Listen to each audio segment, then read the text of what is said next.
day 125 of trying to make the IS300 run. What's up guys? So this video is going to consist of a couple of days worth of work. We're going to try to have this car remote tuned before we dyno tune it. So I hit up Animal Auto. I don't know if I mentioned it in the last video, but bear with me. He was a super cool guy. He explained everything to me and told me that he can remote tune this car. And then once it's dialed in, running good, at least for the street, I can drive it 2 hours away to a shop and have it dyno tuned. That's going to be next Saturday. We had it for this Saturday, but we just ran into a bunch of issues and he told me things that I should probably upgrade. Like we had the injectors that were stock. They're 370 cc's. A lot of people like to estimate that 1 cc is 1 horsepower. So to be at like 100% duty cycle, I'm gonna be pushing 370, which I could probably be close to that, if not more. So I didn't want to risk it. I need to be below 80%. He recommended I went with 1050 cc injectors, so I went with the ID 1050X. I heard they're really good for idle because the higher cc's you start going, you're gonna start having idle issues. I didn't film the process of the injectors, but we did install them and they look really good.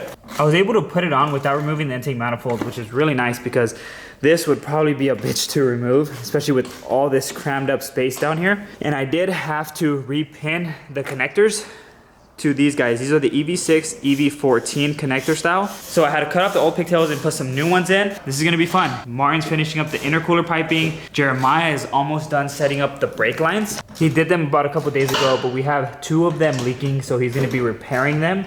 And after that, we're going to be actually able to start it and do a full warm-up cycle so we can bleed the coolant, bleed the power steering, and check for any real major leaks once it gets really hot. Because aside from that, we're pretty much done motor-wise and ready to go. However, we have another issue. I am running the NA Super Clutch, as I mentioned before. I wasn't planning on making more than 350. There is a possibility that I'm gonna be making more from what my tuner said. I went ahead and ordered a stage 2.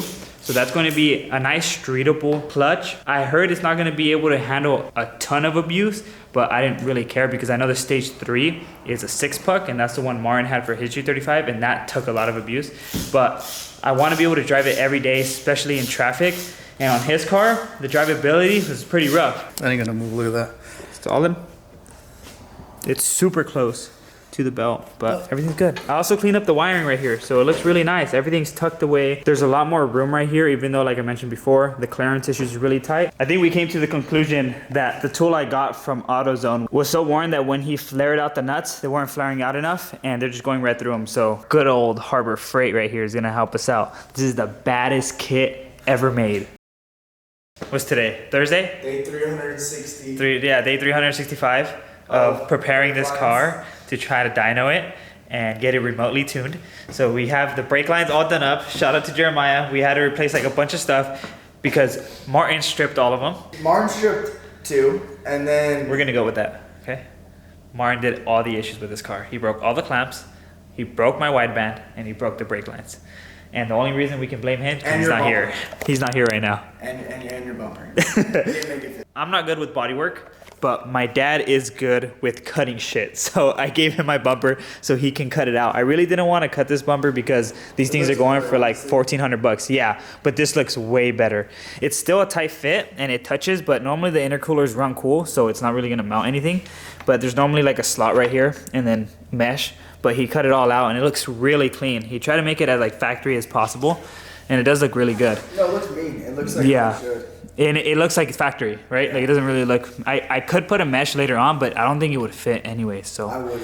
I'm just gonna leave it like this for more airflow, baby. So good. We did a lot of cleaning the other day. We have all the piping on. You can see how just simple everything looks now. So things are pretty much together now. We still need to bleed the brakes. The car will not run because of the injectors. It's just spewing so much fuel because a lot of people think that you don't really have to tune with new injectors, but the reason you have to is because, so the ECU is programming the injectors to spray fuel for a short period of time, but when you swap over to new bigger injectors, it's still spraying the same amount of time. So now it's spraying just a fuck ton more. So this car doesn't even really want to start, and if it does start, it just dies right away.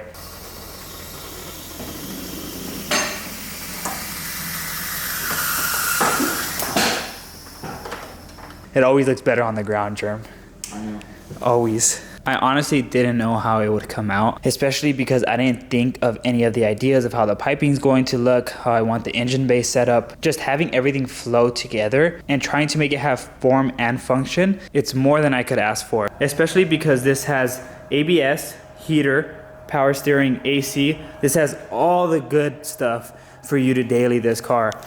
And I feel like the only thing that's going to be holding this car back now is going to be probably the drivetrain regarding the transmission, maybe the drive shaft. I think the drive shaft will be fine for the power. Not trying to beat on it because obviously I want to drive this car every day and I don't want to get any headaches from abusing this thing.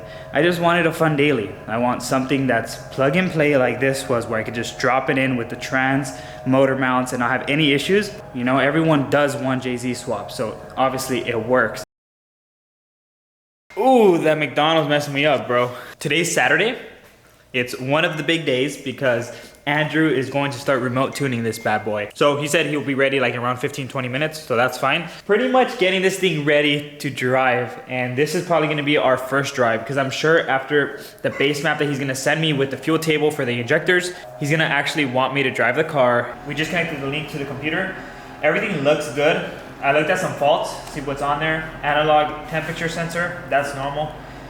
Intake air temp signal error, which is kind of weird why it's doing that because right now it's showing the intake air temp as 20 degrees Celsius. But if I unplug it, it goes to 32, which is obviously like the base. When you unplug things, it just goes to a preset value. So the base map that Link sends, you cannot go past 3,000 RPM. There's a bunch of safety stuff going on. So basically he's talking to the tuner right now. So he's gonna be able to basically tap into the laptop and tune it like that. Okay, so right now we're working with Andrew. He's gonna be getting everything dialed in. And it saves a ton of time, like versus us like having to meet at the dyno and actually like drive and see each other. I can kind of rule out some issues and see what we have going on before we actually make that trek over. So you already have a base map put in this thing, thankfully. But what we got to do is tell the ECU the size of the injector, so it's automatically going to scale things down, if you will. Okay. And yeah. Let's get started. So what I'm doing is messing with the dead times. Okay.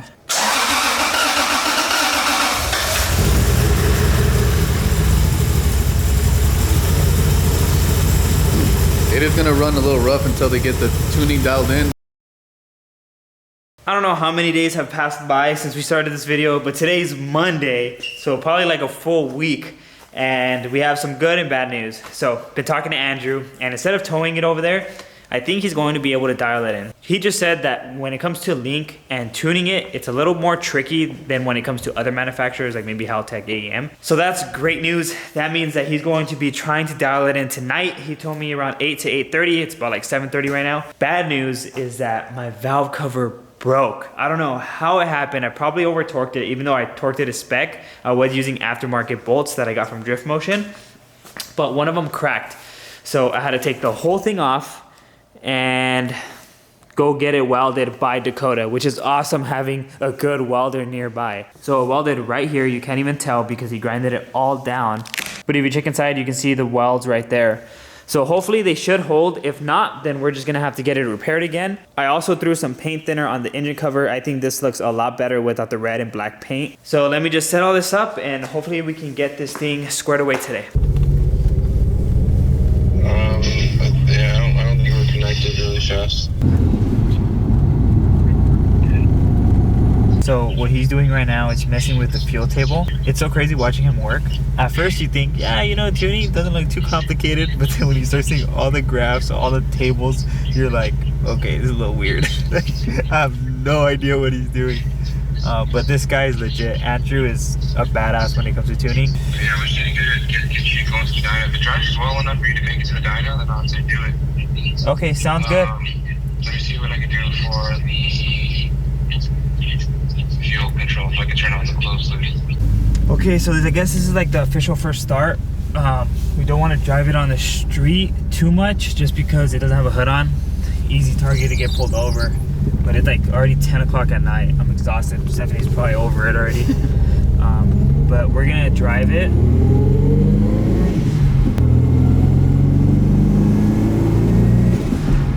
I'll be checking the parameters over the week, making sure everything's good. I think what I'm gonna do is I'm gonna drive this on the freeway to ensure everything's good tomorrow when I go to work.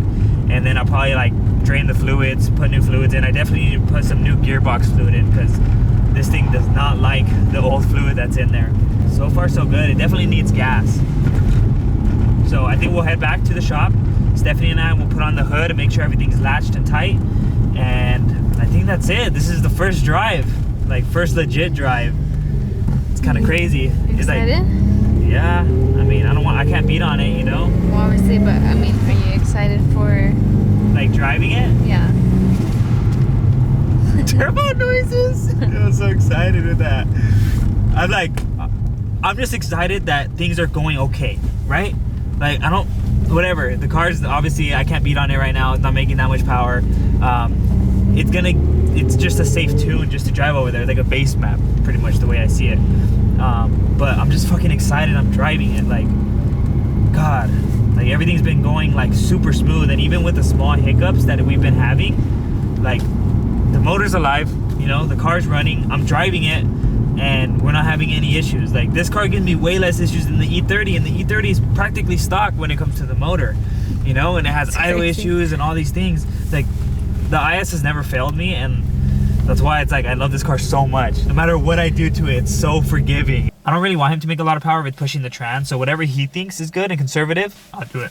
So on that note, I hope you guys enjoyed this video. Make sure to like, subscribe, and share, and we'll see you guys on the next one. No one ever really dies. T threw a rag in the sky. She threw it back from the side. I was just losing my mind. You right here telling me